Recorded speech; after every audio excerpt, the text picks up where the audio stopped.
día, ¿cómo están? ¿Todo bien? Qué lindo que es estar acá nuevamente. Realmente es un gozo ver caritas nuevas y también a los que veo cada año. Es un privilegio. Bueno, antes de arrancar con el tiempo de la predicación, quiero contarte un poquito acerca de lo que fue nuestro viaje allá, pero antes quiero agradecerles. Gracias por su amor y su cariño para nuestra familia, por cada oración y ofrenda que nos dan como iglesia. Realmente son muy valiosas para que la obra de Dios pueda seguirse extendiendo. Y quiero ponerte en perspectiva de qué es lo valioso de pensar en una iglesia en Europa. Porque nosotros estamos acá y en el mundo entero realmente hay una necesidad muy grande. Pero particularmente el tiempo que estuvimos en Europa, si bien hay cosas muy lindas, sería el último lugar que yo elegiría para vivir como familia, ya que el cristianismo y la vida espiritual cada vez está en decadencia. Hoy Europa vive algo que se lo conoce como el post-cristianismo, donde lo que reina hoy sería el secularismo, ¿sí? Una cultura completamente en contra de lo que Dios ha planeado para el hombre.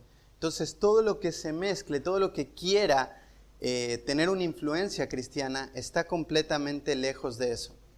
En la iglesia estamos estudiando sobre la historia de la iglesia y me tocó enseñar hace 2 semanas sobre la vida de Juan Calvino y la reforma, cómo avanzó en Suiza. Y te estremece, porque hoy entiendo varias de las cosas que me decían en Francia. Y permíteme decirte algo. En Francia, en el año 1500, casi al mismo tiempo de Martín Lutero, unos pocos años después, se levantó un pequeño grupo de cristianos que le llamaron los hugotones. Este era un término despectivo alemán para ellos que tenía que ver con los juramentados, así se les llamaba, los juramentados. Así que de aquí salió Calvino, y cuando hubo una persecución muy grande en París, Calvino se fue a la ciudad donde nosotros queremos ver una iglesia, que es Estrasburgo. En ese momento pertenecía a Alemania. Calvino fue en exilio allá, y ese grupo de hugotones empezaron a seguir creciendo, y Francia en ese momento era católico. La guerra entre los católicos y los protestantes eran muy intensas, más del lado católico. Un día los hugotones, buscando tener un concilio de parte del Estado, porque estaba mezclado con la iglesia, buscaron que uno de sus líderes, como eran gente muy preparada, que amaban mucho al Señor, estuvieran en el gobierno. Así que pactaron un casamiento con una mujer católica. Estas 2 personas que se iban a casar, fue el evento muy grande allá en Francia. Pero esto no era algo bueno para la iglesia católica, porque sabían que el protestantismo iba a avanzar y lo querían destruir. Hasta ese momento en Francia era el 10% de la población cristiana, verdaderamente cristianos. Ese día pasó algo desastroso que nunca más cambió la historia de Francia. Se celebró la boda e invitaron a todos los hugotones de toda Francia. Así que había muchísima gente, pero no sabían que era una trampa. Y fue el día de la mayor matanza de cristianos, que no te das una idea, murieron más de 20,000 personas, de las que pudieron tener el conteo. La primera fue matar a uno de los cristianos, lo decapitaron, le sacaron la cabeza y fueron arrastrando la cabeza por todo París para mostrar que la iglesia católica tenía el poder y que habían destruido. Así que esta matanza de cristianos duró 3 días. Y pasaron de ser el 10% cristianos a pasar a ser el 2% de cristianos. Y nunca más volvió a cambiar la realidad allí en Francia. Hasta el día de hoy, Francia tiene el 1% de cristianos, en donde están mezclado todo. Testigos de Jehová, mormones, iglesias protestantes, y te da mucha tristeza y entiendes por qué la gente tiene tanta aberración al evangelio. Porque antes por el nombre de Cristo se mataron muchas personas. Antes por el nombre de una religión ha muerto muchísima gente. Así que hablar de religión en esos lugares es aberrante. Y hay mucha necesidad. Personas que viajan 1 hora y media para asistir a una iglesia. Muchas iglesias que se están cerrando constantemente porque no hay gente. Pastores que están siendo enviados a centros de restauración en Suiza porque viven una soledad y una depresión tan grande al ver la falta de fruto, que todas sus familias están siendo lastimadas. Y otros pastores que están ahí, que se mantienen cada domingo siendo tentados de predicarle a la gente lo que quieren oír para que no se le vaya una persona más de la iglesia. ¿Qué necesita Francia? 2 cosas. Hombres, mujeres fieles. Personas que estén dispuestas a dar la vida por el Señor en ese lugar, aunque se mueran sin ver ningún fruto toda su vida. Pero permanecer fieles, enseñando y diciendo la verdad. Y la segunda cosa que necesita Francia es personas que sean perseverantes. Y mejor dicho, otra cosa que es muy importante es una precisión bíblica. Los que van a tener un impacto no son las personas que tienen un lindo corazón y con ganas de cambiar el mundo. Eso es algo buenísimo, pero no tiene ningún impacto. Eso se apaga y se desvanece con el tiempo. Lo que necesita ese país son hombres fieles, pero también hombres precisos. Hombres que tengan claridad en la Escritura y que se puedan parar en un púlpito, en una calle o en una conversación y puedan utilizar la Biblia a tal punto que pueda estremecer a cualquiera que lo escuchare. La precisión de la Escritura es algo que se necesita mucho, porque eso está haciendo que las iglesias cada vez más se cierren, se destruyan, que los cristianos no crezcan. Entonces nuestro deseo como familia es eso. Y hoy, aunque realmente nuestro deseo es ir a Francia, hoy queremos Europa. Ese es nuestro deseo. Queremos ver Europa para Cristo. Y realmente queremos tener la convicción, como un día dijo John Knox: Señor, dame Escocia o me muero. Y ese es nuestro deseo: Señor, dame Europa o me muero. Realmente queremos como familia ir a ese lugar. Hay muchos desafíos. No va a ser para nada fácil. Pero como un día dijo Jeremías, hay algo dentro mío, un fuego que yo no lo puedo resistir. Y deseo que el Señor use mi vida. Y aunque la palabra de Dios traiga escarnio a mi vida y a mi familia, queremos permanecer fieles en ese lugar. Por eso te digo que es tan importante y tan valiosa tus oraciones. Tus oraciones nos sostuvieron todos estos 3 meses. Cada vez que ustedes se arrodillaban como familia o estaban en una mesa orando por nosotros, el Señor hacía milagros allá. Y te doy tantas gracias porque fue tan valioso su ayuda. Y también gracias por servir por medio de sus recursos. Siempre pensamos algo cuando hablamos de dinero. El dinero está. Solamente es pensar quién quiere ganarse más coronas. Y esto no pienses que es para manipularte. Esa es la expectativa de la Biblia para sus hijos. ¿Quién quiere ser el que gane más coronas para los pies de Cristo? Así que gracias por cada persona que es parte de apoyar la extensión del reino de los cielos. Así que, amada iglesia, realmente estamos muy agradecidos por sus vidas, por su iglesia, y oramos para que el Señor les siga manteniendo fieles, amando al Señor en cada paso que el Señor les permita vivir. ¿Sí? Así que bueno, vamos a hablar de la Escritura. Acompáñenme en sus Biblias al libro de 2 de Corintios, capítulo 5, versículo 9, 10 y 11. 9, 10 y 11. 2 de Corintios, capítulo 5, versículo 9, 10 y 11.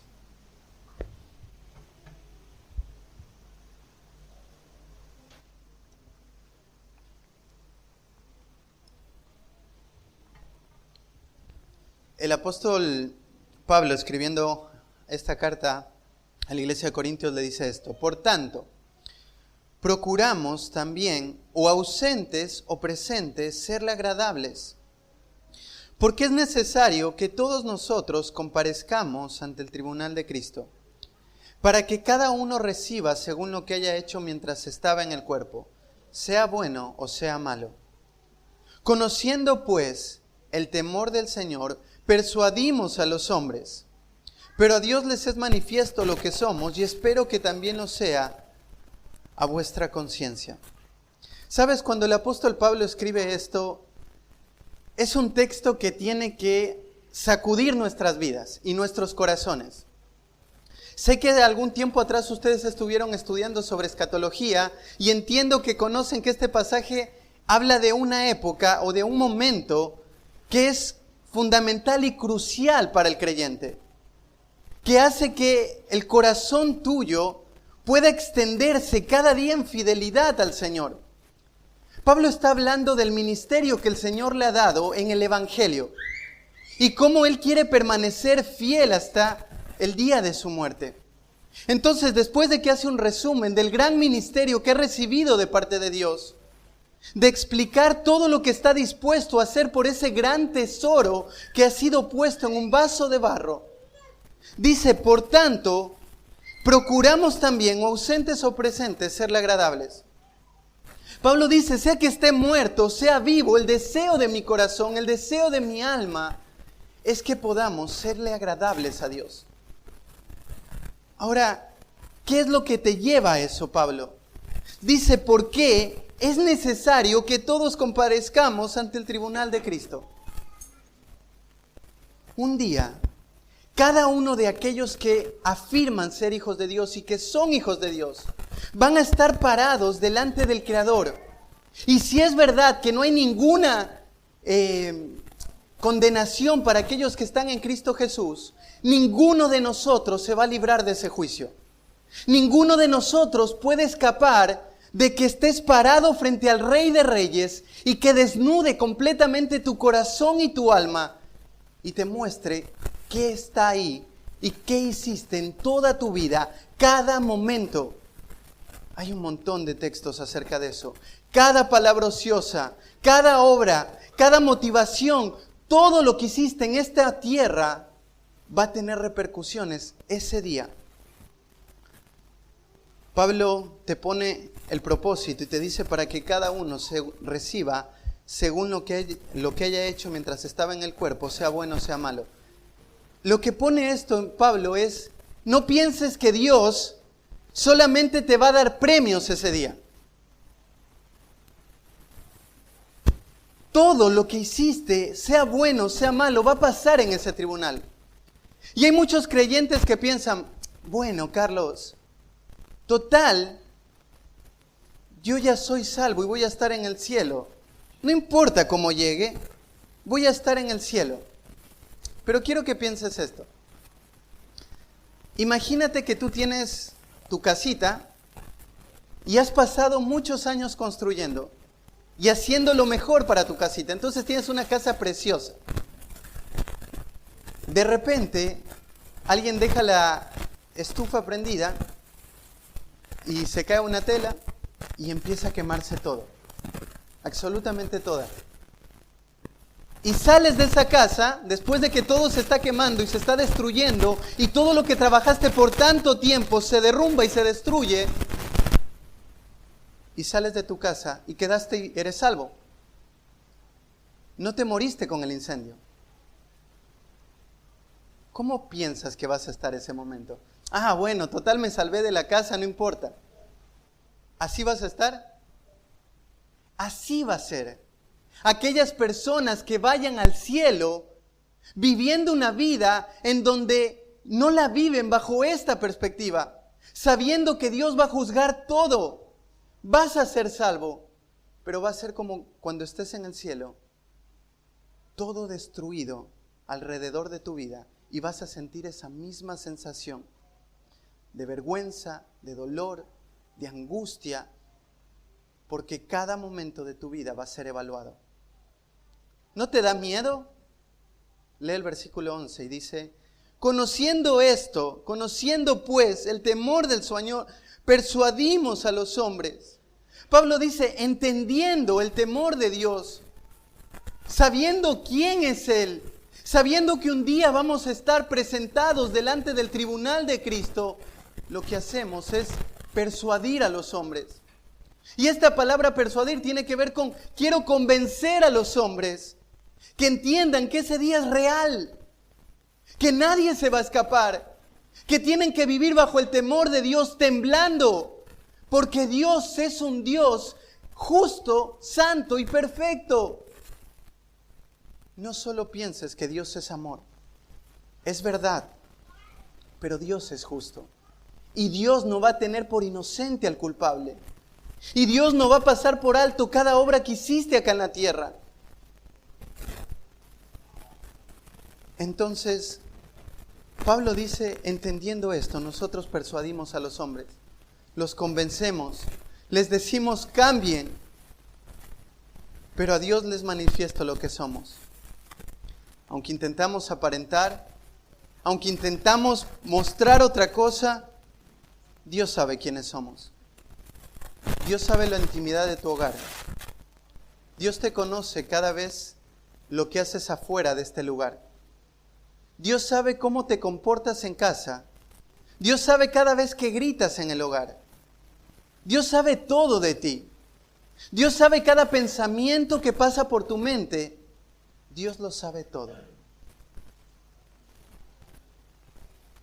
Y dice, y espero que también lo sea vuestras conciencias. ¿Tú sabes quién sos? Porque a veces realmente nos mentimos. Engañamos a nuestra conciencia y hacemos creer que lo que hacemos es una marca de espiritualidad. Y hacemos creer que lo que estamos avanzando es una marca de que estamos bien con el Señor. Pero solamente el Señor y tu conciencia sabe qué es lo que está pasando en tu corazón. Cada vez que haces cada cosa en tu hogar, solo, en la iglesia. ¿Por qué quiero arrancar con este tema? Porque una de las cosas que expone este tema es que es el motor que mueve cada aspecto de tu vida. ¿Qué es lo que en tu corazón hay que está haciendo que tu vida haga lo que haces en todo momento? Hay una característica de parte del Señor Jesús para sus discípulos y en toda la Escritura, que es lo que tiene que mover toda la vida espiritual, y es el amor. Ahí en Mateo capítulo 22, versículo 37 al 38 dice: amarás al Señor tu Dios con todo tu corazón y con toda tu alma y con toda tu mente. Este es el primer y grande mandamiento. Este es el llamado del Señor Jesús a sus discípulos. Que la máxima prioridad en la vida de cada uno de ellos sea el amor. Que lo que estimule cada cosa que hacen en su vida sea el amor. Decía un hombre, todo esfuerzo que hagamos que no sea motivado por un amor a Dios es otra forma de idolatría. Todo lo que tú hagas que no esté siendo movido porque amas realmente a Dios y porque Él es la prioridad suprema de tu vida, simplemente es idolatría. Dios conoce por qué haces cada cosa. ¿Por qué sirves? Hablaban ahí de Jesé. ¿Qué estabas haciendo allí? ¿Estabas amando al Señor? ¿O lo estabas haciendo por buscar tu imagen? ¿Por qué sirves en la iglesia? ¿Estás buscando un gracias, una gloria? ¿Cómo me doy cuenta de eso? Bueno, cuando alguien no te lo da, lo que buscas, tu corazón se pone muy mal y triste. Cuando no te dan la posición que quieres, cuando no te dan el trabajo que deseas, cuando no lo puedes hacer, simplemente muestra quién es la persona a la que realmente amamos, si a Dios o si a nosotros. Cristo constantemente va a mostrar que la prioridad suprema es esto, que no puede haber nada que yo ame más que a Dios. Y ahí en Mateo 10, 37, 38 dice, el que ama a padre o madre más que a mí no es digno de mí. El que ama a hijo o a hija más que a mí no es digno de mí. El que no toma su cruz y sigue en pos de mí no es digno de mí. Parecen palabras tan fuertes, porque más adelante el libro de Lucas va a decir, si hay alguien que no aborrece a padre, madre, esposa, y puedes estudiar la palabra aborrecer en cualquier idioma, significa odiar. Ahora, ¿Dios está pidiendo que odiemos a nuestra familia? No, sino que nuestro amor a Dios esté tan por encima de cómo se expresa nuestro amor hacia la familia, que el amor hacia la familia se vea en un aborrecimiento, a diferencia de nuestro amor hacia Dios. ¿Es ese tu amor?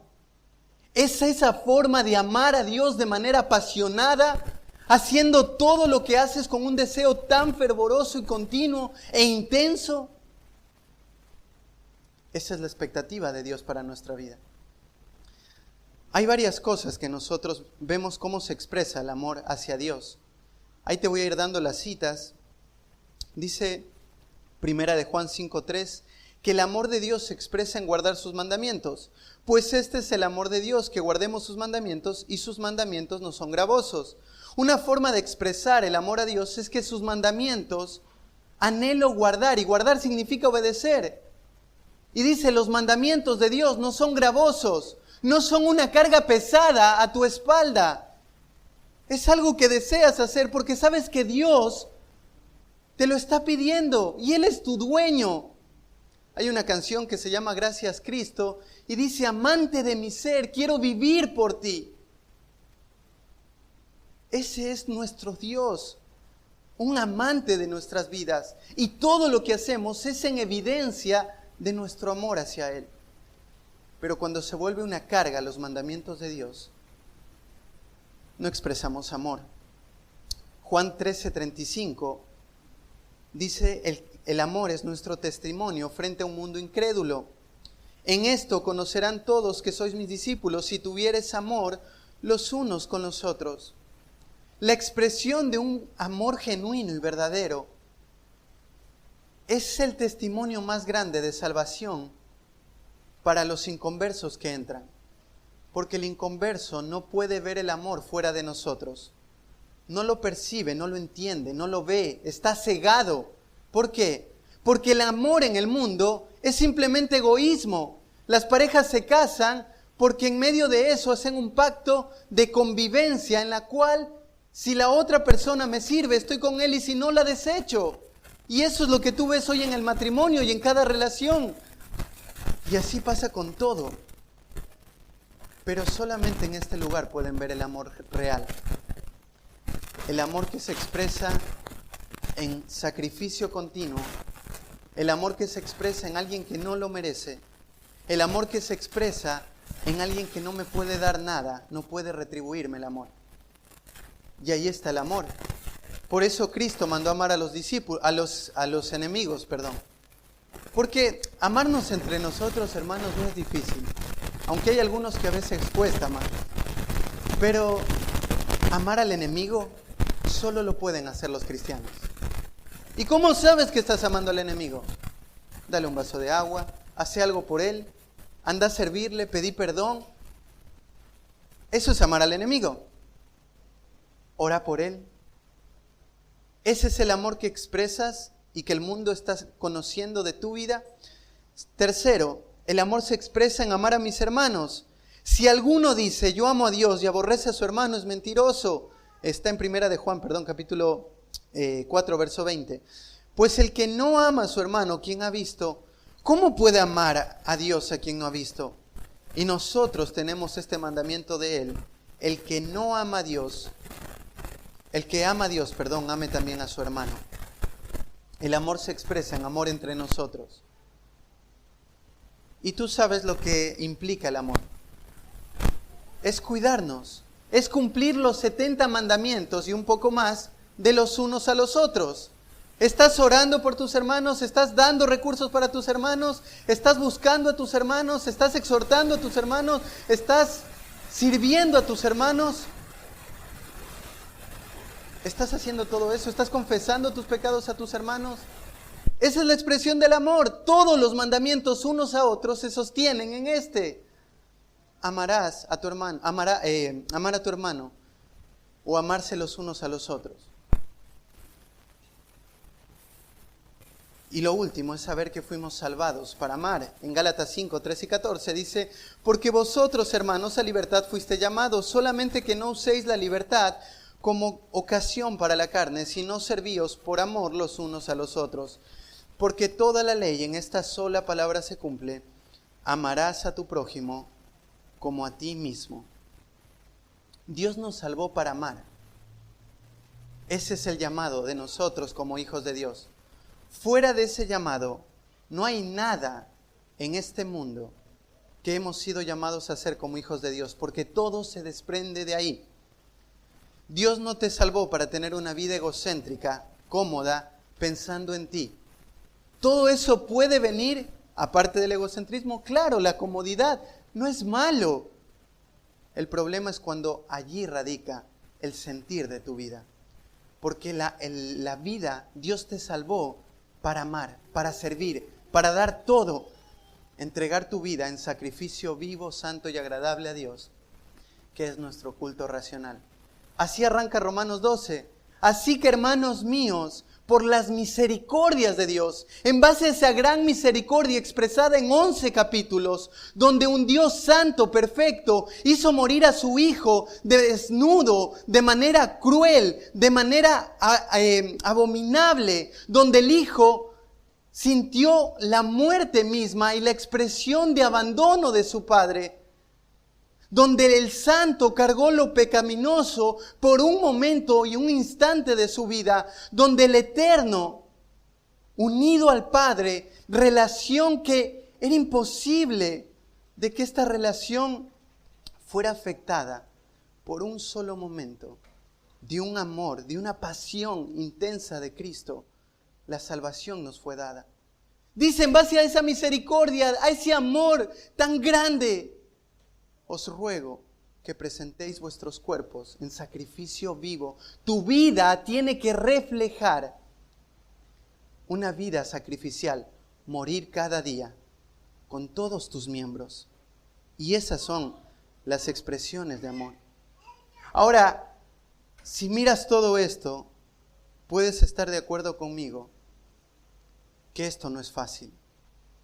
Que vivir esa vida de amor continuo requiere una batalla constante con mi corazón. Que muchas veces hay muchos pecados que se interponen en esto. Es por eso necesario que yo tengo que cultivar la vida de amor. Debo tener cuidado que el cristianismo se vuelva en mi vida en algo frío, rutinario y sin gozo. Es muy triste ver cómo los cristianos, a medida que va pasando el tiempo, su amor va menguando.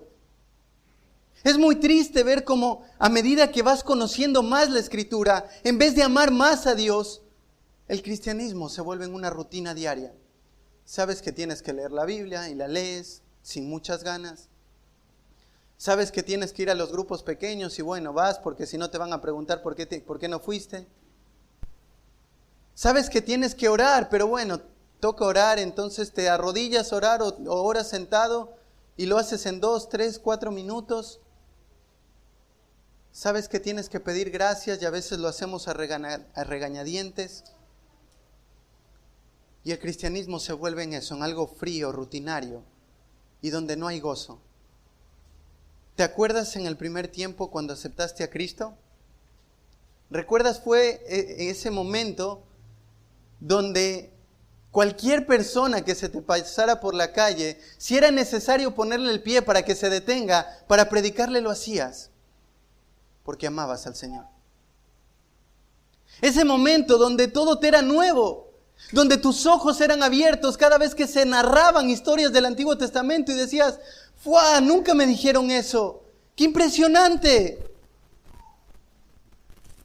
Cuando anhelabas venir a este lugar porque veías el amor de tus hermanos y que te saludaban con abrazos y esperabas cada semana el domingo para volver a estar juntos. Pero sabes, en muchos de nosotros eso se volvió en un simple recuerdo bonito. que lo hemos dejado ahí.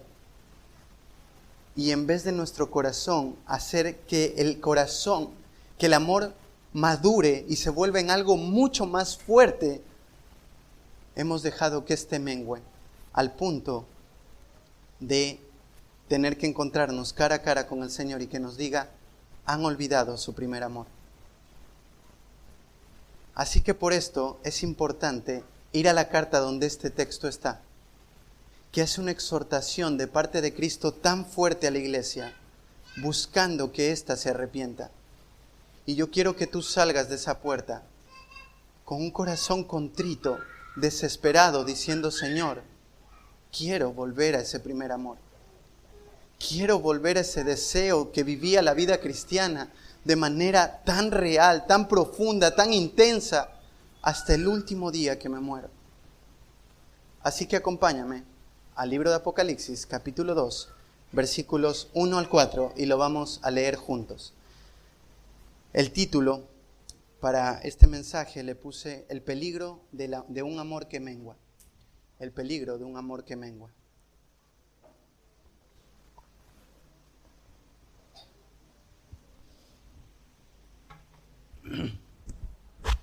Dice así, versículo 1. Escribe al ángel de la iglesia en Éfeso. El que tiene las 7 estrellas en su diestra, el que anda en medio de los 7 candeleros de oro, dice esto: yo conozco tus obras y tu arduo trabajo y paciencia, y que no puedes soportar a los malos, y has probado a los que se dicen ser apóstoles y no lo son, y los has hallado mentirosos. Y has sufrido y has tenido paciencia y has trabajado arduamente por amor de mi nombre y no has desmayado. Pero tengo contra ti que has dejado tu primer amor. Recuerda, por tanto, de dónde has caído y arrepiéntete y haz las primeras obras, pues si no, vendré pronto a ti y quitaré tu candelero de su lugar, si no te hubieres arrepentido. Pero tienes esto, que aborreces las obras de los nicolaitas, las cuales yo también aborrezco. El que tiene oído, oiga lo que el Espíritu dice a las iglesias. Al que venciere le daré a comer del árbol de la vida, el cual está en medio del paraíso de Dios. La verdad que el libro de Apocalipsis es un libro precioso. Tiene un montón de simbología, pero es un libro espléndido. Este libro lo escribió el apóstol Juan y lo escribe desde una isla, la isla de Patmos.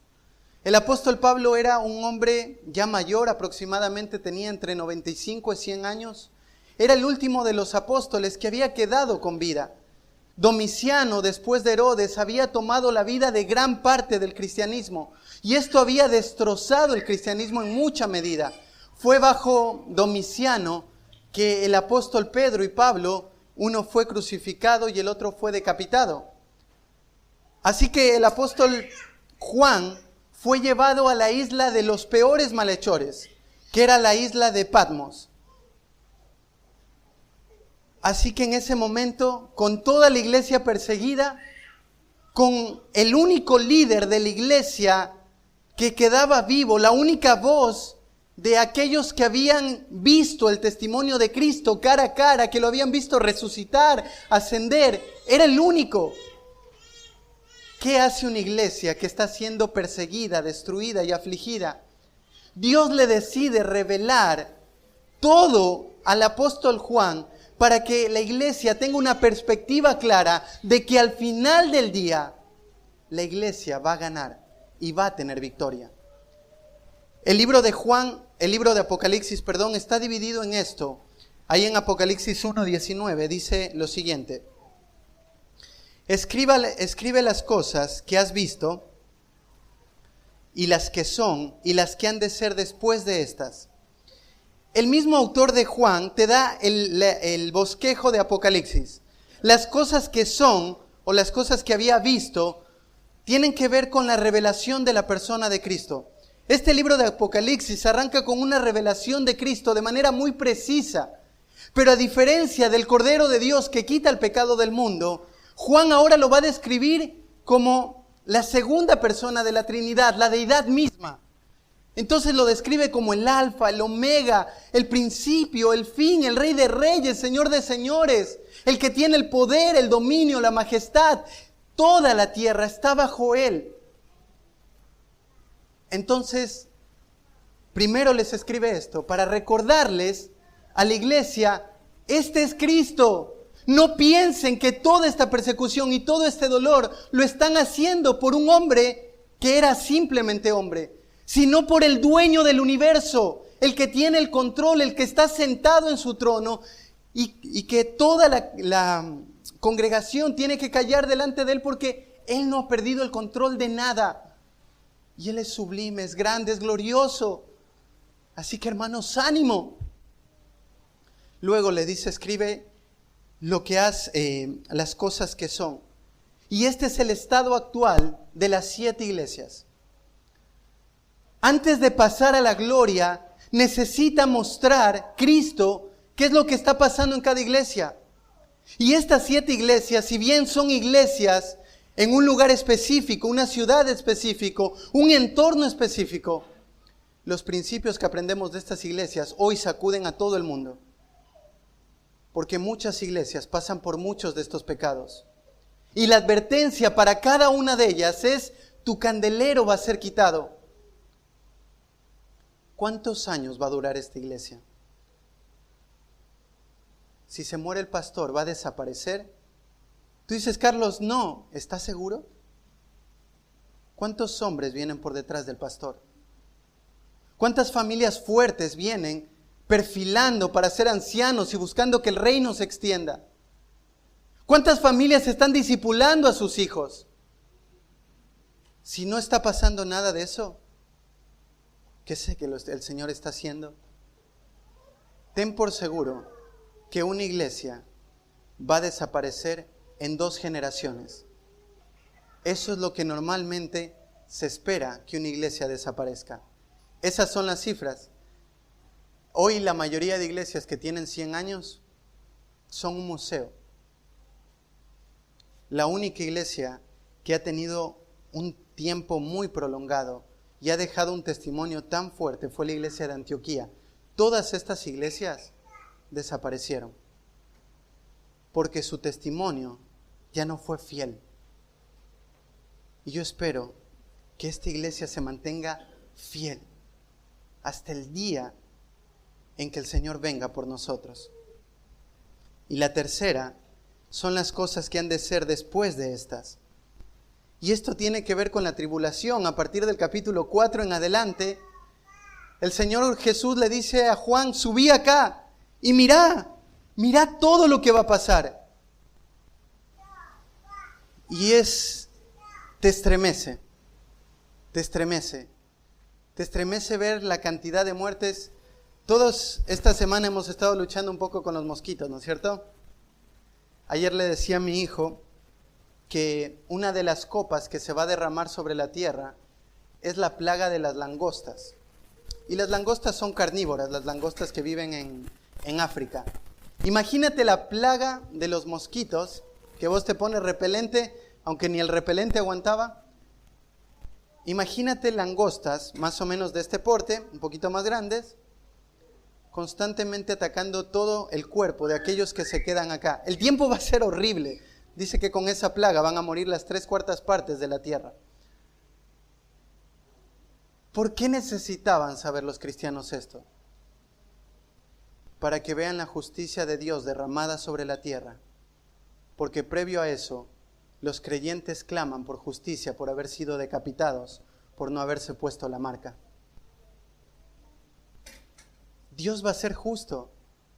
Toda la gente que hoy se burla, toda la gente que hoy se ríe de nosotros, un día esta gente va a estar bajo el juicio de Dios. Ahora eso no tiene que hacernos sonreír, simplemente decir, Señor, mi familia se está perdiendo, mis vecinos se están perdiendo. Señor, esto va a pasar. Pero también quiere mostrar, la iglesia va a tener la victoria completa. Porque esta carta tiene que ser un estímulo para nuestro corazón, para no quedarnos en un estado en el cual no respondamos ante la exhortación de Cristo en cada iglesia. Si no, digamos, la iglesia va a ser santa y sin mancha, gloriosa, y va a venir con Cristo y va a reinar con Él 1000 años, y luego va a pasar a la eternidad. ¿No estimula esto tu corazón? ¿No estimula saber que un día va a bajar la nueva Jerusalén como una esposa reluciente, hermosa y preciosa? Ahí vas a estar tú, ahí voy a estar yo. ¿Por qué vivir pensando que esto no es real? Entonces Juan escribe para esto, para que vivamos una vida de fidelidad y que honremos y glorifiquemos a Dios mientras estamos en esta tierra. Así que Juan arranca diciendo,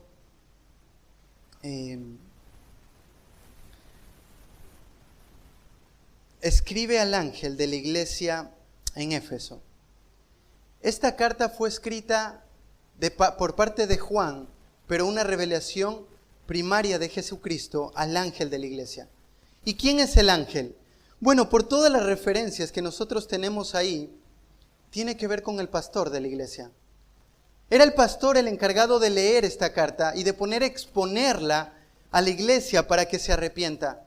Entonces Dios le está dando una oportunidad a la iglesia para revelar y mostrar lo que había en su corazón.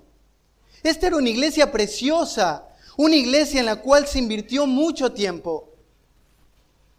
Pero hoy todo eso, todo lo que estaba moviendo los engranajes de la iglesia, que ahora vamos a detallar cada cosa, no estaba honrando ni glorificando a Dios.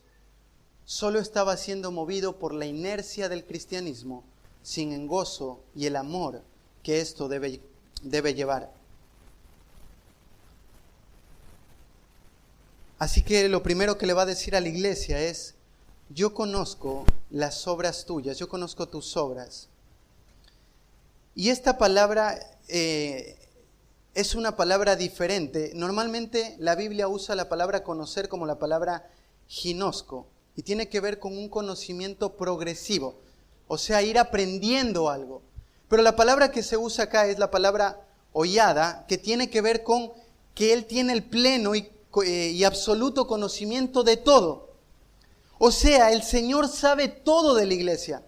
El Señor conoce cada uno de nuestros corazones, lo que estamos pensando en este momento, lo que estamos sintiendo, lo que hacemos cada día. Él lo conoce todo.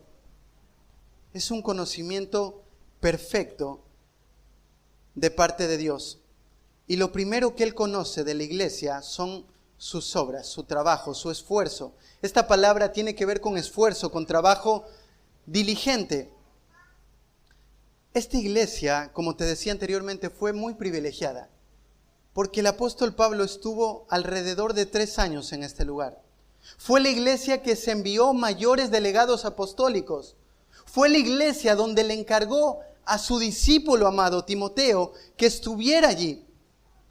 Así que esta era una iglesia que tenía una profundidad, una preparación teológica muy grande. Esta preparación tenía como énfasis llevar a los creyentes a la fidelidad al Señor. Esta iglesia era una iglesia madre que había fundado muchas iglesias.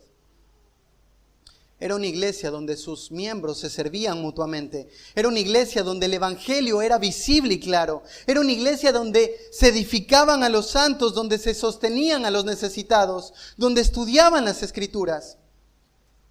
Cristo reconoce esto. Era una iglesia muy fuerte. Ahora, cuando dice Cristo, yo conozco, esto está en un verbo presente, significa que Dios conoce de principio a fin todo lo que está haciendo esta iglesia. Cristo está reconociendo que las obras que hacen son obras que Dios espera que hagan los cristianos. Luego les dice, y conozco la paciencia tuya o su paciencia. Esta palabra tiene con la idea de soportar y resistir. No tiene que ver con resignación. Ay, bueno, como nos están persiguiendo, entonces toca ser resistido. Toca estar cargando esta cruz. No, sino que están siendo motivados por la obediencia. Esta palabra tiene que ver con permanecer firmes en medio de cualquier circunstancia. Recuerda que la iglesia está siendo perseguida y esta persecución duró bastante tiempo. Desde el año más o menos 50 hasta el año 320 o 25 más o menos, duró la persecución de los cristianos. Fue intenso, la iglesia se había mantenido. Esta iglesia había mantenido sus convicciones.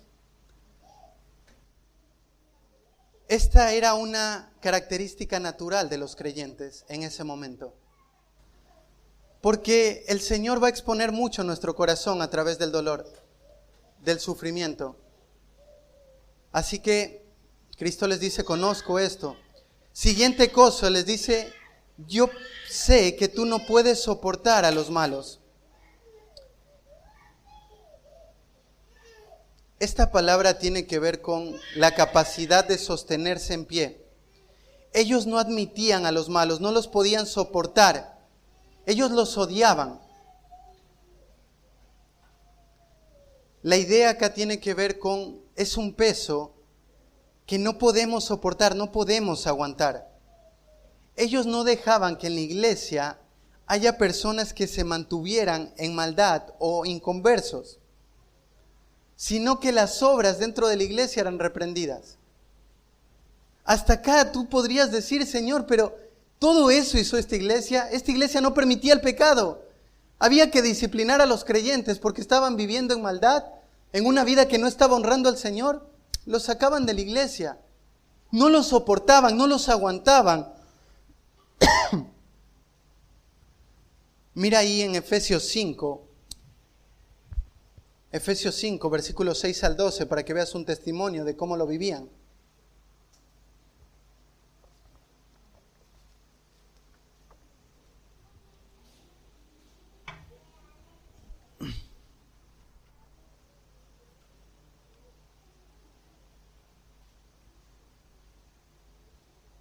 Dice, nadie os engañe con palabras vanas, porque por estas cosas viene la ira de Dios sobre los hijos de desobediencia. No seáis, pues, partícipes con ellos, porque en otro tiempo erais hijos de desobediencia. Si viene la ira de Dios sobre los hijos de desobediencia. No seáis, pues, partícipes con ellos, porque en otro tiempo erais tinieblas. Mas ahora sois luz en el Señor. Andad como hijos de luz. Porque el fruto del Espíritu es en toda bondad, justicia y verdad, comprobando lo que es agradable al Señor. Y no participéis en las obras infructuosas de las tinieblas, sino más bien reprendedlas, porque vergonzoso es aún hablar de lo que ellos hacen en secreto. Estos creyentes mantenían una elevada y santa norma de conducta y eran sensibles al pecado. Eran personas que no permitían que gente viniera a decirte, estás viviendo una vida espiritual muy intensa, baja el ritmo. Eso es legalismo. No, era una iglesia que decía, esos que te dicen eso, que te hablan y te intentan llevar a tu carne, repréndelos y exhórtalos, porque los hijos de luz no viven así. El fruto tiene que darse en una vida de bondad, justicia y amor, en algo visible. Siguiente cosa que tenían era que ellos habían examinado a los que decían ser apóstoles. Esta palabra examinar tiene que ver con realizar una prueba, un examen, escudriñarlos. Se repite en 2 Corintios 13:5 cuando les dice Pablo que se examinen a ellos mismos. O sea, la iglesia tenía un discernimiento espiritual muy grande. Ellos podían darse cuenta de los hombres que se paraban en el púlpito y eran mensajeros o de Dios o del diablo. Era una iglesia unida. Mira ahí en Efesios 4, verso 14. Efesios 4, verso 14.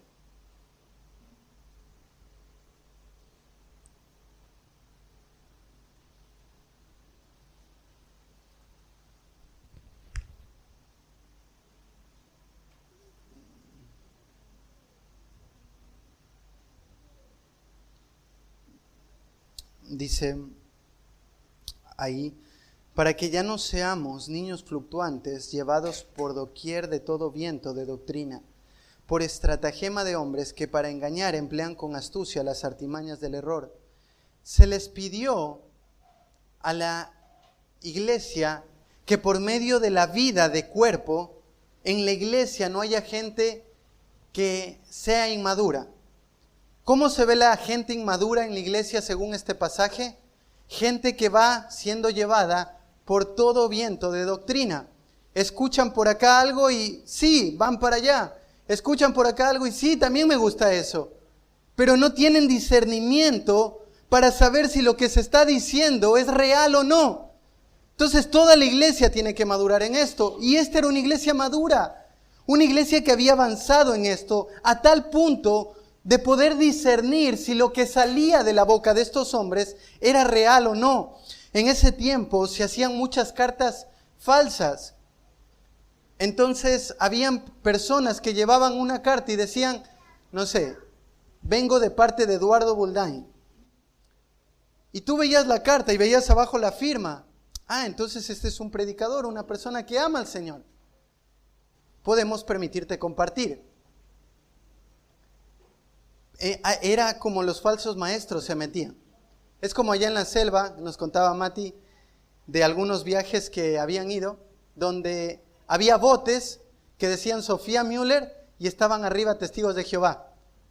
Para poder llegar a las aldeas mintiendo.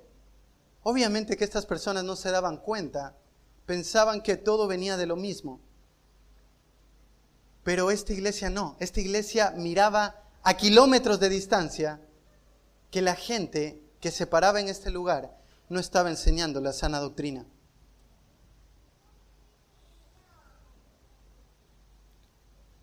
Luego les vuelve a decir que conoces la paciencia que ellos tienen, pero ahora lo va a dar en un modo perfecto el verbo, mostrando que la siguen manteniendo, que a pesar de todo lo que están viviendo, esta iglesia se sigue manteniendo fiel. Y es precioso que Cristo mencione 2 veces esta misma palabra. Ahora, la repetición lo que hace es poner énfasis y que reconozca a Cristo de que han llegado hasta este punto y todavía siguen viniendo a la iglesia, y todavía siguen congregándose, y todavía siguen batallando con el pecado. Luego les dice que han sufrido por el nombre, o han sufrido a través del nombre que llevan ellos. Han sufrido por el nombre de Cristo. Y esta es una acción pasada. La Biblia es muy clara al afirmar en casi toda la Escritura, en 2 de Timoteo 3:12 dice, todos los que quieran vivir piadosamente padecerán persecución. La otra vez hablaba en la Iglesia de la Unión de estos textos y les decía, vivir una vida de fidelidad a Dios requiere que entiendas que la persecución va a venir muy pronto a tu vida. La persecución no va a venir porque alguien te va a tirar una bomba o te van a disparar, pero la persecución sí va a venir a causa de tu fidelidad a Dios. Puede venir de tu familia, que te empieza a rechazar, que ya no te inviten a los cumpleaños, que ya no te hablen. Puede venir de tus compañeros de colegio, de universidad y de escuela, que no quieran juntarse contigo porque eres el santito del lugar. Puede venir de la gente de tu trabajo que está cansada de escuchar constantemente tus sermones moralistas. Pero si no está viniendo, es solo indicante de una cosa. No estás viviendo una vida de fidelidad en el lugar donde estás. Porque el mundo con nuestra presencia se incomoda. O al menos eso tiene que pasar. Esto era esta iglesia. En el lugar donde estaban, mostraban que Cristo era real y que eran contrarios a todo lo que el mundo vivía. Y no tenían problema de pararse y mostrar que eran hijos de Dios. Ahora esta palabra que han sufrido, la palabra sufrir, tiene que ver con un sufrimiento extremo. ¿Sí? Estas personas habían padecido aborrecimientos, rechazos, vituperios, maltratados, aún muertos. Y esto era lo que estaba viviendo esta iglesia. Ahora, hasta este punto, tal vez me digas, Carlos, pero tú me estás hablando de una iglesia perfecta. Luchan contra el pecado. Tienen una buena doctrina y expulsan a los falsos creyentes. Es una iglesia que constantemente está trabajando por el nombre del Señor y se siguen manteniendo fieles. Es una iglesia que padece persecución y está dispuesta a soportar el dolor. Carlos, esto tiene que ser una iglesia fiel. Esto tiene que ser una iglesia que Dios espera. Pero espere, déjame decirte una cosa más. A pesar de todo esto, dice, y no has desmayado. Cristo quiere terminar las palabras de lo que hicieron bien con un lazo. Ustedes no han desmayado. La idea de desmayar tiene que ver con cansancio, con fatiga. O sea, esto significa que estos hombres se estaban esforzando mucho y estaban muy cansados, pero no había llegado al punto de la fatiga de tirarse al piso y no poder más, sino que seguían parados. Seguían fieles. Es muy precioso lo que les dice Dios de esa iglesia. Y estas características debería aspirarlas todo creyente. Pero, aquí viene el problema. Dice, pero tengo en contra tuyo, o tengo en contra de ti. Esta palabra contra ti es una preposición que marca oposición, pero tiene que ver con algo intenso. O sea, es como que Dios se para cara a cara contigo y te está enfrentando diciendo, estoy en contra de esto que te voy a decir ahora. ¿Qué? Has dejado tu primer amor. Este verbo has dejado está en un tiempo pasado, pero no se marca el tiempo específico. Más bien se marca que en un momento ellos dejaron su primer amor, en el pasado. No te habla de continuidad, sino que en un momento lo dejaron. Ahora, puede ser que una persona, y también está en un verbo activo, eso significa que es producto de ellos. Ellos hicieron algo. ¿Que llega un momento donde un cristiano puede abandonar su primer amor? Sí. ¿Donde todo lo que mueve mi cristianismo está basado por pecado? Sí. ¿Aún las cosas tan difíciles? Sí. Carlos dieron su vida por el Señor. La Madre Teresa de Calcuta murió allá lavándole a los leprosos sus llagas. ¿Crees que una persona no puede morir sirviendo a otro, movido por algo que no sea espiritual? Sí. Carlos, pero tenían una buena doctrina. 1 Corintios 8:1 dice que el conocimiento envanece, pero el amor edifica. Estos hermanos tenían conocimiento acerca de las cosas sacrificadas a los ídolos. Pero en vez de acompañar a los hermanos en su crecimiento, empezaban a ser piedras de tropiezo para ellos. Y dice, ¿de qué tiene el sentido que conozcan algo y ese conocimiento no va al amor? ¿Puede haber precisión teológica y falta de amor? Por supuesto que sí. Conozco a muchos teólogos, alumnos de seminario, que salen del seminario con una cabeza tan grande, pero un corazón muy pequeño. Porque lo que entienden y cuando se paran en este púlpito, pueden ser muy precisos, pero nada está siendo movido por amor, sino por una gloria propia.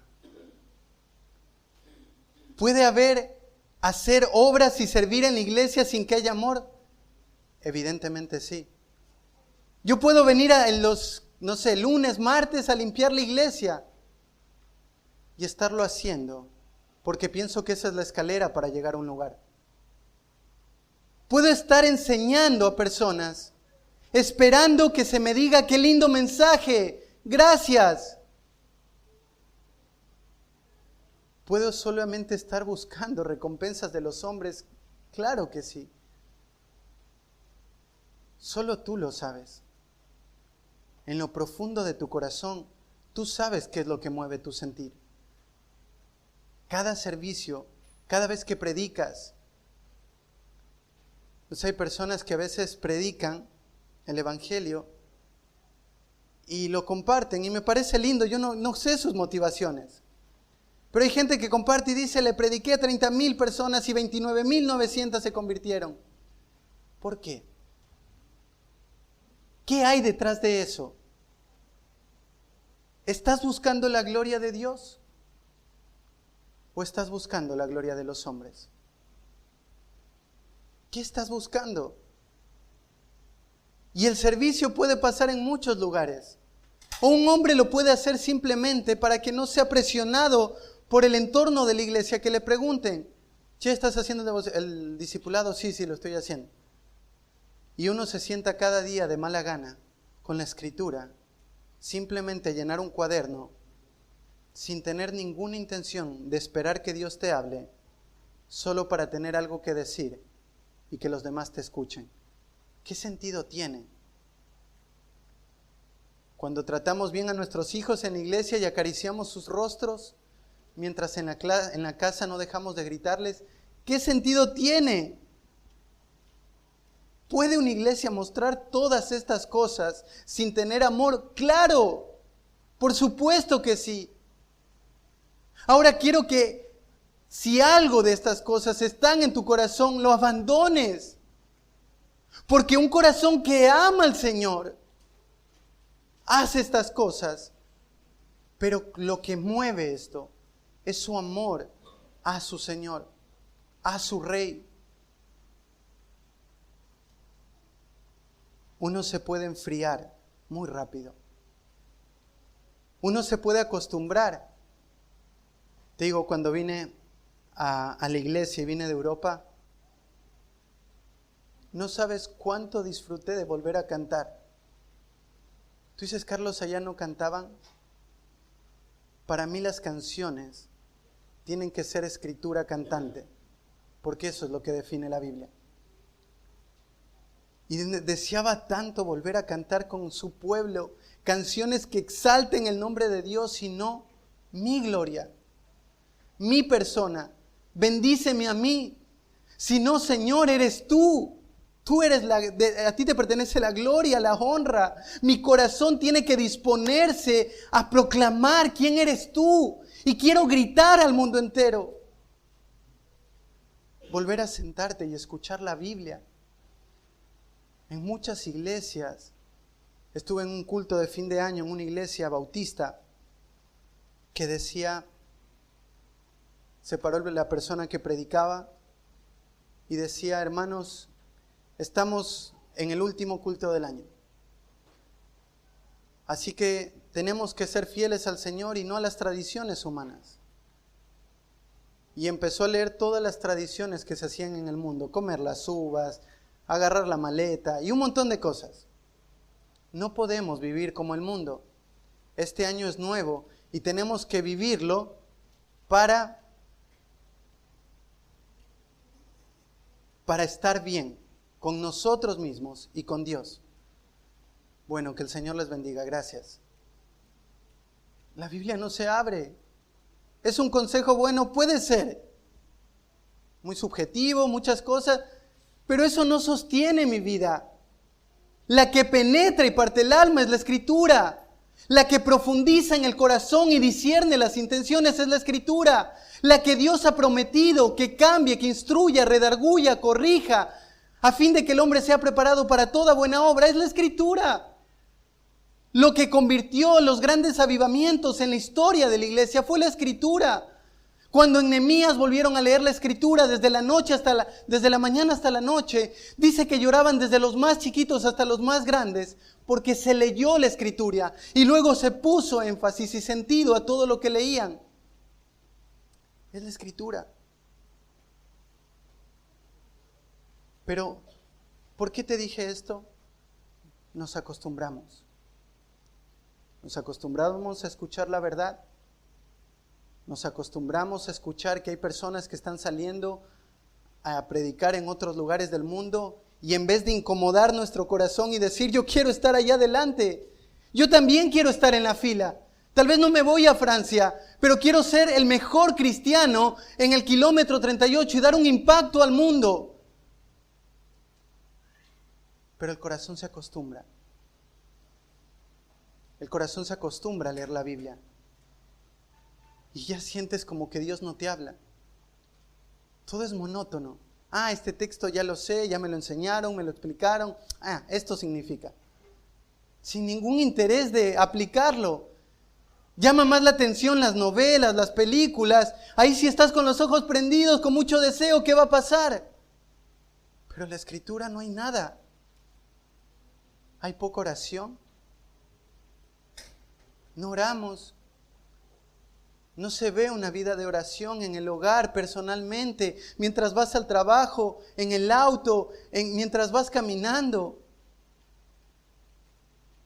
Ahora no pienses que esto solo te pasa a ti.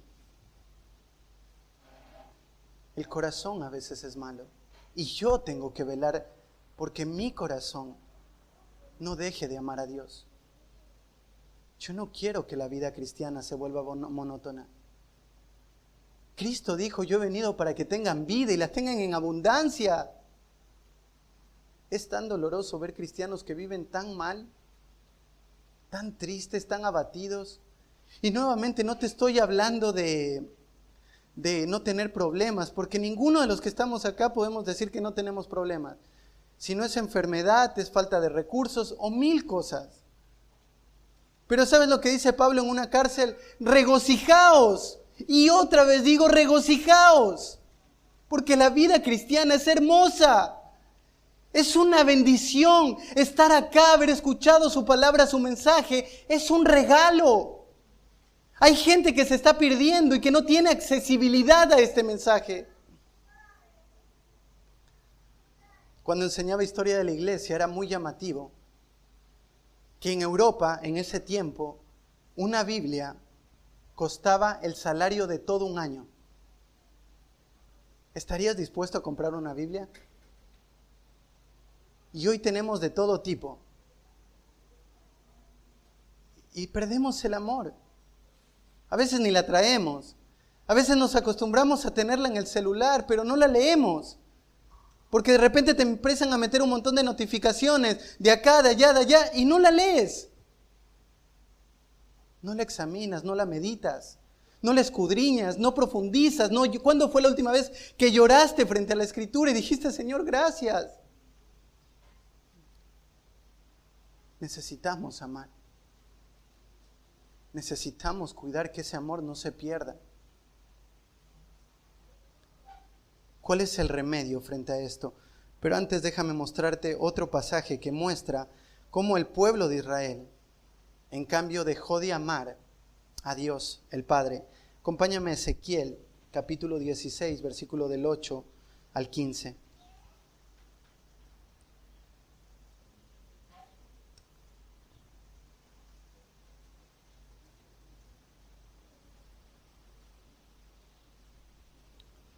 Ezequiel 16, del 8 al 15.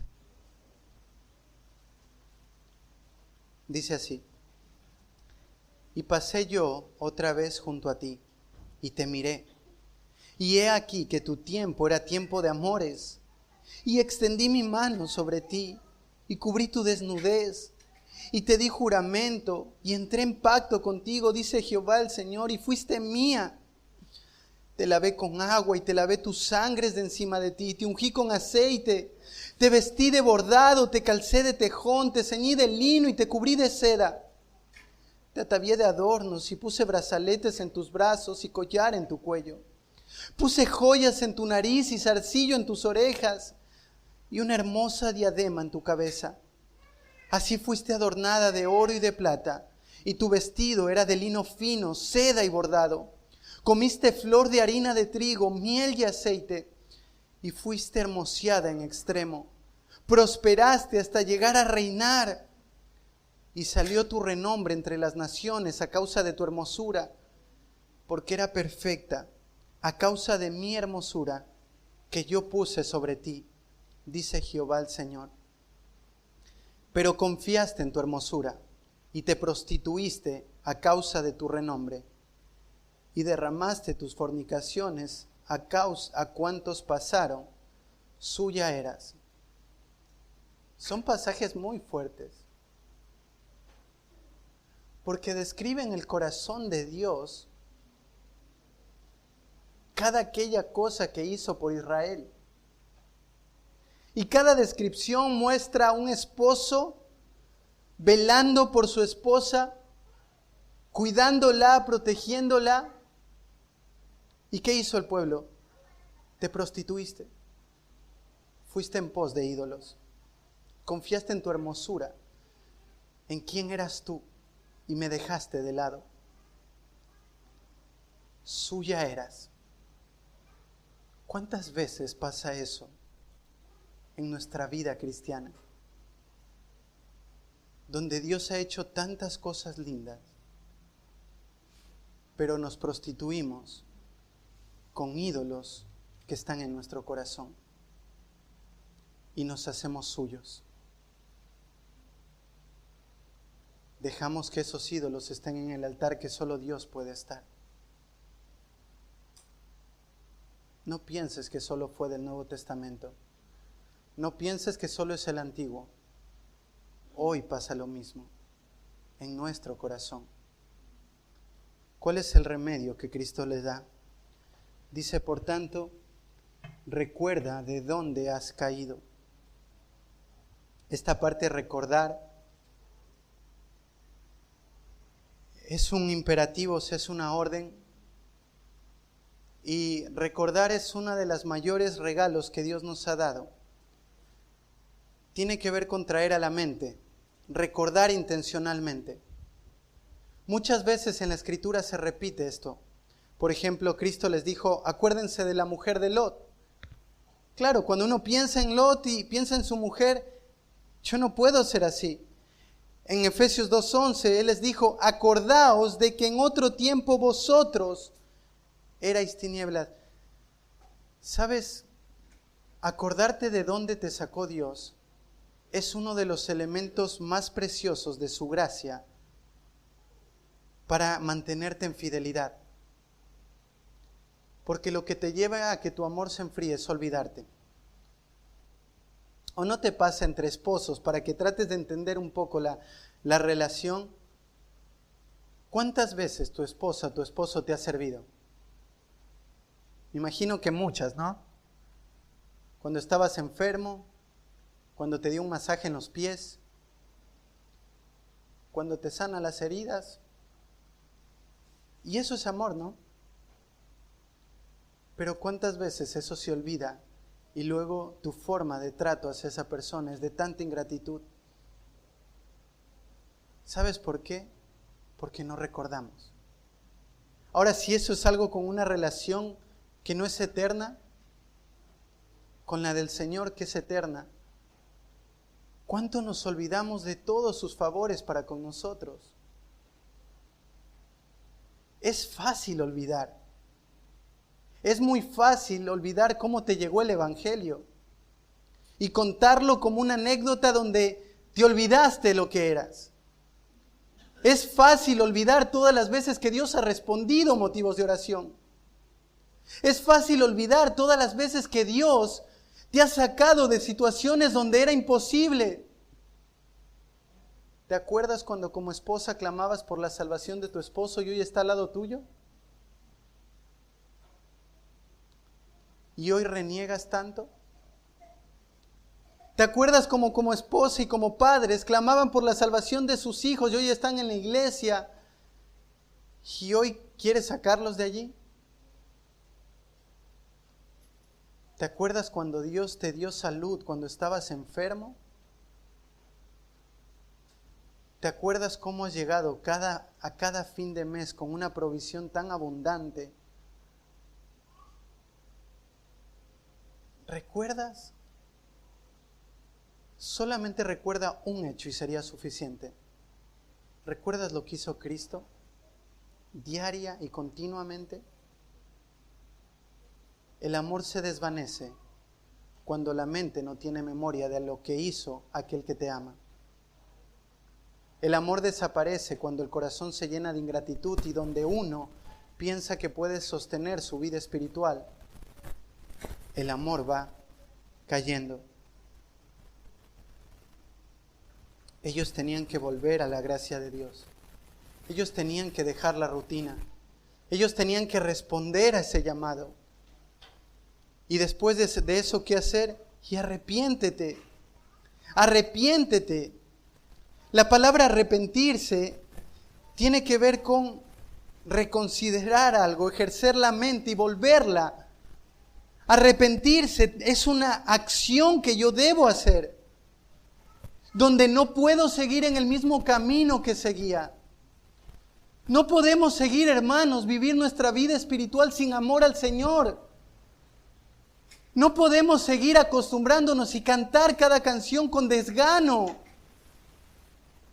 ¿Sabías que el pueblo de Israel, Dios le dijo que iba a matar a cada cristiano, a cada hijo de Dios que no cantara de manera feliz? Era muerte.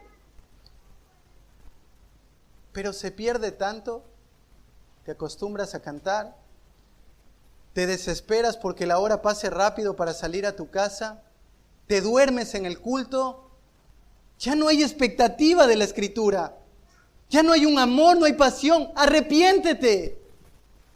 Cristo te dice arrepiéntete, porque tu vida no está honrando ni glorificando a Dios. Y esa fue la forma como la iglesia lo entendió. Hermanos, arrepiéntanse. Si su corazón no está reflejando amor a Dios, arrepiéntanse. ¿Qué es el arrepentimiento? Solo déjame leerte un pasaje. 2 de Corintios 7:11. 2 de Corintios 7:11.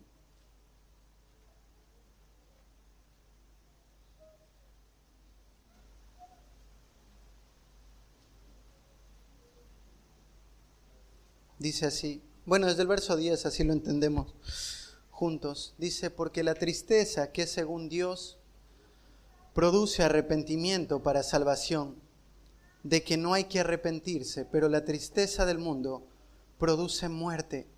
Porque he aquí esto mismo que ya ha sido contristado según Dios, qué solicitud produjo en vosotros, qué defensa, qué indignación, qué temor, qué ardiente afecto, qué celo y qué vindicación. En todos habéis mostrado limpios en el asunto. ¿Sabes? La tristeza ocasionada por Dios produce arrepentimiento.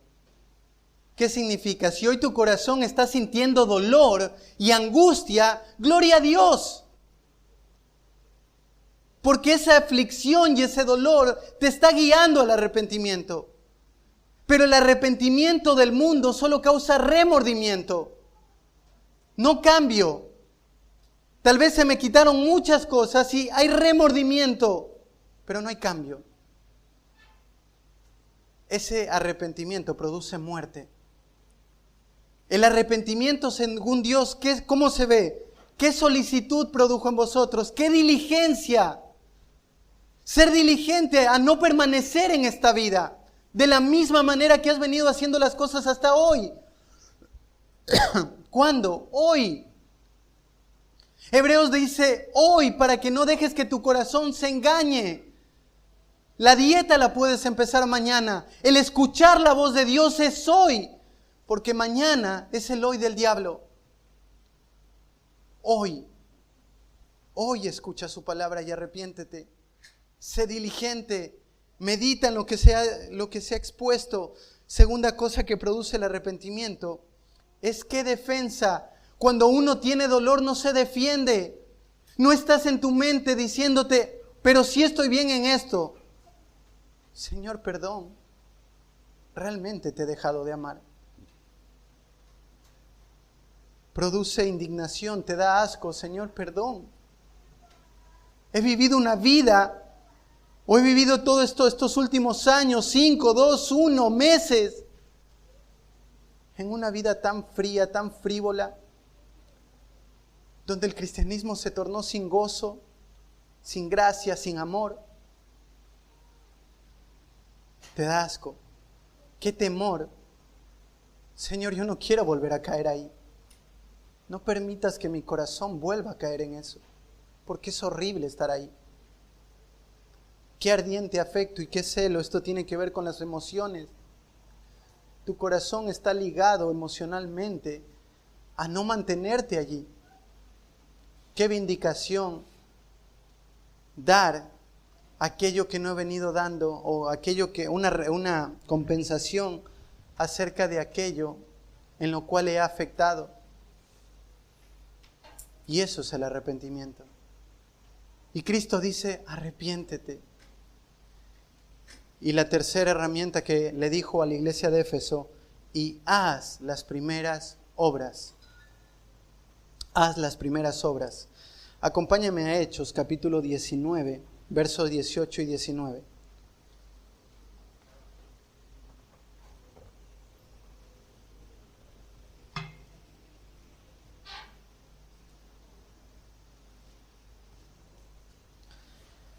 Hechos 19, 18 y 19 dice así: y muchos de los que habían creído venían, confesando y dando cuentas de sus hechos. Así muchos de los que habían practicado la magia trajeron los libros y los quemaron delante de todos. Y hecha la cuenta de su precio, hallaron que era 50,000 piezas de plata. Así crecía y prevalecía poderosamente la palabra de Dios. Esta era la iglesia de Éfeso en su mayor esplendor. ¿Qué ves acá? Personas que venían y confesaban de cómo estaban. Vidas transparentes, vidas con conciencias limpias, se acercaban y decían, esto me está pasando, esto me dijo el Señor, esto me habló el Señor. Es que claro, una vida que no es transparente es una vida que se ha ido enfriando a causa del pecado. Porque una persona que ama realmente a Dios quiere tener una conciencia limpia. No importa lo que crean los hombres, realmente lo único que importa es lo que Dios crea de mí. Y mi deseo, al vivir una vida de transparencia, es honrar y glorificar a Dios. Porque no dejo que mi pecado gane ventaja en mi vida. ¿Qué más? Se exponían al repudio público por el amor al Señor. Vamos, no importa si nos tratan mal. ¿Y cómo se vio de manera clara esto? Tenían convicciones muy fuertes. Dice que trajeron todos los libros de magia y los quemaron. Y es llamativo, es llamativo que Lucas agrega este último punto. Y su valor era de 50,000 piezas de plata. ¿Por qué lo añade? Para que vean la fe de estas personas. 50,000 piezas de plata revelan el salario de 50,000 días de trabajo. Esto equivale a 136 años de trabajo. ¿Estás dispuesto a quemar todo eso? Mejor lo vendes. No había forma de eso. Estos hombres expresaban su amor al Señor y pusieron todo y lo quemaron. No importa que se vayan 136 años de trabajo. Todo esto era basura que usábamos para deshonrar a Dios. Y hoy Él es nuestro Señor, nos sacó de esta basura, debe ser quemada. Por eso les pide, hagan las primeras obras. Estoy convencido que un día tú también viviste de esta manera. ¿Te acuerdas de las primeras obras? ¿Tu sencillez al leer la Biblia? ¿Tu deseo de aplicarla? ¿Te acuerdas tus lágrimas cuando corrían cada vez que recordabas que eras salvo? ¿Te acuerdas cómo deseabas orar y tu fe tan simple te llevaba a ver respuestas de Dios tan inmediatas? ¿Te acuerdas cuando el ver la salvación de una persona te traía tanto gozo? Y no solamente, vino uno más a la iglesia, está bien. ¿Te acuerdas de esos días? Haz las primeras obras. Aquellas que honraban y glorificaban a Dios, porque eran hechas de un corazón que amaba, pero que era inmaduro. el conocimiento hace que el amor tenga estructura y forma para amar mejor a Dios. Pero no tienes que olvidar de la espontaneidad de ese corazón que tenías cuando recién creíste en Cristo. Haz las primeras obras. Después de eso es un sacudón fuerte, ¿no? Golpe tras golpe el corazón. Así que nuestro amado Señor es tan bueno que quiso levantar nuevamente el ánimo de los creyentes y les dijo: pero quiero que sepan algo. Ustedes aborrecen a los nicolaitas. Esos versículos golpearon muy fuerte a la iglesia y Dios lo sabía. Y espero que hayan golpeado tu vida. Pero quiero animarlos el Señor Jesús para que no se queden en el piso. Para que entiendan que a pesar de todo esto que no se estaba dando, ellos podían continuar honrando al Señor. Así que les dice que ellos odiaban, detestaban a los nicolaitas. Y la doctrina de los nicolaitas era una doctrina en donde se ofrecía carnes a los ídolos, donde se hacían actos inmorales paganos. Y ellos los odiaban, al igual que Cristo. Solamente es para subirles el ánimo. Y yo también quiero hacer eso con ustedes. Yo sé que su iglesia es fiel. Yo veo las fotos que ustedes suben. Sé los momentos de coinonía y de comunión que tienen y es precioso. Sé cada cosa que el Señor está haciendo en ustedes y a través de ustedes. Hace poquito enviar a Lilo allá. Gloria a Dios. Pero no te olvides que si esto no pasa, viene la consecuencia que Cristo les dice ahí en el pasaje. El que tiene oídos, oiga lo que el Espíritu dice a las iglesias. Al que venciere le daré comer del árbol de vida, el cual está en medio del paraíso. Perdón, el versículo 5, faltó la última parte. Recuerda de dónde has caído, arrepiéntete ya las primeras obras, pues si no vendré pronto a ti y quitaré tu candelero de su lugar si no te hubieres arrepentido.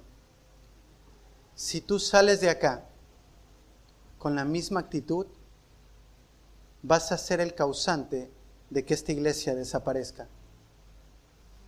Tú dices: Carlos, pero hay otras familias que sí están amando al Señor. Pero esta es la IBM Leluar, no la IBM y el apellido de tu familia. Todos son responsables de que esta iglesia continúe por muchas generaciones. O son responsables de que el candelero, la luz que esta iglesia hoy está dando, simplemente sea apagada. Así que arrepiéntete. Y la última parte entonces es: el que tiene oídos oiga. Cuando Cristo dice esto, está diciendo algo: escuche. ¿Viste cuando a un niño le dices no hagas esto y lo hace? ¿Por qué lo hace? Porque oyó pero no escuchó. Porque en el escuchar hay obediencia. Oye, pero también escucha para que obedezcas. Al que venciere, le daré de comer del árbol de la vida, el cual está en medio del paraíso. ¿Quién es el que venciere? El verbo está en un presente activo, así que puede traducirse de esta manera: el que permanece o el que se mantiene venciendo. La Biblia habla mucho sobre esto en la Escritura. 1 Juan 5:4, todo aquel que es nacido de Dios vence al mundo. 1 Juan 5:5, ¿quién es el que vence al mundo sino el que cree que Jesús es el Hijo de Dios? Apocalipsis 2:11, el que venciere no sufrirá daño de la segunda muerte. Apocalipsis 2:17, el que venciere daré de comer del maná escondido. Apocalipsis 2:26, al que venciere y guardare mis obras hasta el final, yo le daré la autoridad sobre las naciones.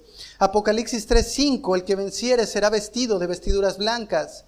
Apocalipsis 21:27, el que venciere heredará todas las cosas y yo seré su Dios y él será mi hijo.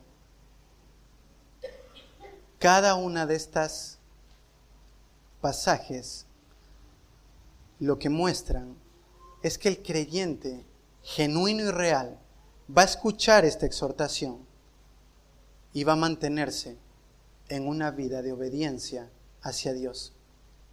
Y el que no es hijo de Dios va a salir de esta puerta y va a seguir su vida sin un amor genuino ni real, sino como dice 2 de Timoteo, una vida de piedad que es una sombra, porque no viven una vida de piedad, solamente la aparentan vivir. Pero el Hijo de Dios es redarguido por la Escritura y va a cambiar y va a salir y se va a arrepentir, a recordar y a hacer las primeras obras. Que el Señor les dé la gracia, amada iglesia, a cada uno de nosotros, de poder volver al primer amor y no dejar ningún día que este amor mengue. ¿Oramos? Eterno y buen Dios, Señor, te damos tantas gracias por este tiempo.